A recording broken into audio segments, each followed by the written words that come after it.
Every single day you turn on the news and you see these suits in Washington, the Fed chair, the president, the experts, standing behind podiums, looking very serious. They talk about adjusting rates, fiscal stimulus, and soft landings, like they're mechanics fixing a car. The narrative is always the same. We pulled this lever and the economy does that. It's neat, it's clean, it gives you a warm, fuzzy feeling that someone is in control. But then you go to the grocery store, you look at your rent, you look at your credit card APR, and you realize nothing is working the way they said it would. Why did printing trillions of dollars supposedly save us in 2020, but is absolutely crushing the middle class in 2024? Why do interest rate hikes seem to fix inflation on paper, but in reality just make housing unaffordable for an entire generation? Here's the scary truth that mainstream economics tries to hide. Correlation is not causation. Just because the Fed raised rates and inflation went down doesn't mean the Fed caused it. Maybe inflation was going down anyway. Maybe the economy is reacting to a war in Europe or a supply chain snag in China, and the Fed is just screaming into the void. This is the nightmare scenario. What if the pilots in the cockpit aren't actually flying the plane?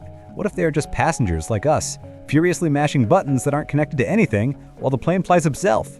This isn't a conspiracy theory. This is a mathematical problem. A problem so complex, so terrifyingly messy, that for decades economists just ignored it. They pretended the economy was a machine. Input A leads to output B. But in 2011, two guys, Thomas Sargent and Christopher Sims, walked up to the Nobel stage and basically said, "Stop lying to yourselves." They developed the tools to look inside the black box of the economy. They figured out how to separate cause from effect in a world where everything affects everything else at the same time. And what they found? It explains exactly why your grocery bill is still high, why the Fed is panicking, and why fixing the economy is almost mathematically impossible. Buckle up, we're about to deconstruct the biggest illusion in American history. Before Sims and Sargent, economists treated the world like a vending machine. You put $1 in, you get a soda out. Simple linear equations. But Christopher Sims looked at this and said, "This is garbage." He realized the economy isn't a machine. It's a brawl. It's a messy bar fight where everyone is punching everyone else at the same time. Sims developed a method called vector autoregression, VAR. Forget the fancy name, think of it as a way to track the butterfly effect. If the Fed raises rates, the butterfly flaps its wings. It doesn't just lower inflation, it hits wages, which hits consumer spending, which hits corporate profits, which, surprise, comes back to hit inflation again. Sims proved that variables loop back on themselves. You can't just change one thing. You are triggering a chain reaction of shocks that you cannot fully predict. Then comes Thomas Sargent. If Sims showed us the chaos, Sargent showed us the mind games. His big contribution is centered on rational expectations. Here's the analogy. Imagine a parent trying to trick a smart teenager. The parent says, "If you clean your room, I'll give you $20 on Friday." Old economics assumed the kid believes the parent 100%. Sargent said, no, the kid remembers that last Friday you were broke. Sargent argued that people, investors, workers, you and me, aren't stupid robots. We anticipate what the government will do based on what they did in the past. We don't react to the policy, we react to the expectation of the policy. If the government prints money to stimulate growth, but we know that leads to inflation, businesses will just raise prices immediately instead of hiring more workers. The stimulus fails before it even hits the bank accounts. This is the policy and effectiveness proposition. It basically says you can't trick the market. You can't manipulate the economy systematically because the victims, us, figure out the rules of the game and change our behavior to protect ourselves. Sargent and Sims didn't just win a Nobel for fancy math. They won because they proved that unless the government fundamentally changes the rules of the game, regime change, tinkering with the levers is useless. And to prove this, we have to travel to a place that was on the brink of total collapse. A place that proved Sargent was right in the most terrifying way possible. Let's take a trip to Israel, but not the high-tech startup nation you know today. In the early 1980s, Israel was an economic basket case. They were spending way more on defense and welfare than they collected in taxes. So what did they do? They did what every desperate government does. They printed money. By 1985, inflation hit 450%. Think about that. Prices weren't rising by the year, they were rising by the hour. You'd run to the grocery store with your paycheck because by the time you walked home, that money would be worth half as much. The government tried everything. They tried price controls. They sent police into supermarkets to force shopkeepers to keep prices low. They tried austerity-like. Did it work? No, because of Sargent's theory. Rational expectations. The people knew the government was addicted to the money printer. They knew the price controls were temporary lies, so they kept raising prices in anticipation. The game was rigged and everyone knew it. The country was committing suicide. So in July 1985, they did something radical, something that Sargent would later point to as the perfect example of a regime change. They didn't just cut the budget, they changed the law. They passed a law that made it illegal for the central bank to print money to lend to the government. Period. No exceptions. They tied their hands behind their backs and threw away the key. This wasn't just a policy tweak, it was a constitutional revolution. They signaled to the public we physically cannot print money anymore, even if we wanted to. And here is the miracle. According to standard Keynesian economics, stopping inflation that fast should have caused a massive recession and huge unemployment. But look at the data. Inflation vanished almost overnight. It went from 450% to 20% in months, without a depression. Why? Because the expectations changed. Sargent teaches us that inflation isn't just about money supply, it's about credibility. Once the people believed the rules had truly changed, they stopped raising prices. The mind game ended because the government finally stopped bluffing. It's a beautiful success story, right? Well, hold on. Because if you apply Sargent and Sims' logic to the United States today, the conclusion isn't a success story. It's a horror movie.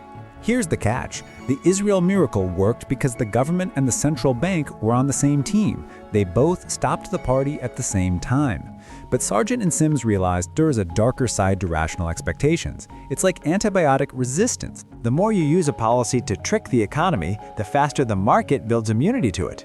Think about the US. For 20 years, every time the stock market sneezed, the Fed cut rates. They printed money. The market learned this pattern. They call it the Fed put. Investors stopped being careful because they expected the Fed to save them. So now when the Fed tries to be tough, when they say we are serious about fighting inflation, nobody believes them. The market keeps gambling because they know, or they think they know, that the Fed will eventually cave. The medicine has stopped working because the patient knows the doctor is a pushover. But the biggest twist comes from Sargent's most famous paper, Some Unpleasant Monetarist Arithmetic. It describes the nightmare scenario, a game of chicken between the central bank and the government. Imagine the Fed slams on the brakes, raising rates to stop inflation, but at the same time, Congress slams on the gas, spending trillions, running huge deficits. Who wins? Sargent proved mathematically, the government always wins. Why? Because if the government keeps borrowing, eventually the interest payments get so high that the country goes bankrupt. To prevent bankruptcy, the Fed has to print money to pay the government's debt. So paradoxically, tighter money today can lead to higher inflation tomorrow. This is the twist. The Fed can scream, raise rates, and crash the economy all they want. But if the politicians don't stop spending, the Fed is powerless. And folks, look at the United States right now. We are running wartime deficits in peacetime. We have a divided government and a Fed that is trapped. We are living inside Sargent's unpleasant arithmetic, and the math is about to explode. Let's apply Sargent's Nobel-winning math to 2025. Right now, the US national debt is over $35 trillion. But the number isn't the problem. The interest on that number is the problem. Because the Fed raised rates to fight inflation, the interest payments on our national debt have exploded. We are now spending more on interest than we spend on the entire US military. We are spending more on interest than on Medicare. Think about that. Your tax dollars aren't fixing roads, they aren't building schools. They are just being burned in a furnace to pay off the credit card interest from the last 20 years of bad decisions. This is exactly what Sargent warned about in Unpleasant Monetarist Arithmetic. The Fed raised rates to save the dollar, but in doing so, they blew up the government's budget. We are entering a phase called fiscal dominance. This is the endgame. It's when the central bank loses control because the government is too broke. If the US government has to borrow another $2 trillion just to pay the interest on the old debt, who is going to buy that debt? China? No, they're selling. Japan? No. There's only one buyer left, the Fed itself. The Fed will eventually be forced to lower rates and print money to buy the government's debt, simply to prevent a US default. Sargent's theory tells us the outcome. Inflation is not a temporary bug, it is the feature. It is the only mathematical way to wash away $35 trillion in debt. They have to inflate it away. They have to devalue your savings to save the system. So when you hear politicians promising more spending programs, student loan forgiveness, or tax cuts without cutting spending, remember Thomas Sargent. Remember that you can't fool the arithmetic. You are the rational expectation in this equation. You know that money isn't free. The pilots aren't flying the plane anymore. The debt is flying the plane. And according to the Nobel Prize winners of 2011, unless we have a radical regime change like Israel in 1985, a total rewrite of how Washington spends money, we are heading for a crash. And this time, printing money won't save us. Printing money is the crash. Thomas Sargent and Christopher Sims won the Nobel Prize for telling us a hard truth. We are not in control. The economy isn't a machine you can fix with a wrench. It's a living, breathing beast made of millions of human minds. It reacts to your fears, your greed, and your expectations. For decades, we've been living in a fantasy where we thought we could print our way to prosperity without consequences. We thought we could trick the beast. But the math says time is up. The rational expectations are setting in. We know the debt is unsustainable. We know the promises are empty. The question is no longer, how do we fix it? The question is, who is going to pay for it? Will it be the government through a massive default? Or will it be you through the silent theft of inflation, eating away your life savings? I want to know what you think. Can the US pull off in Israel 1985 a total regime change where politicians voluntarily stop spending? Or are we destined for the inflation death spiral?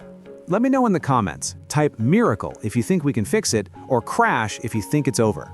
If you want to understand the next economic disaster before it hits your wallet, make sure you subscribe and ring that bell. Because unlike the Fed, I won't lie to you about the math. Thanks for watching.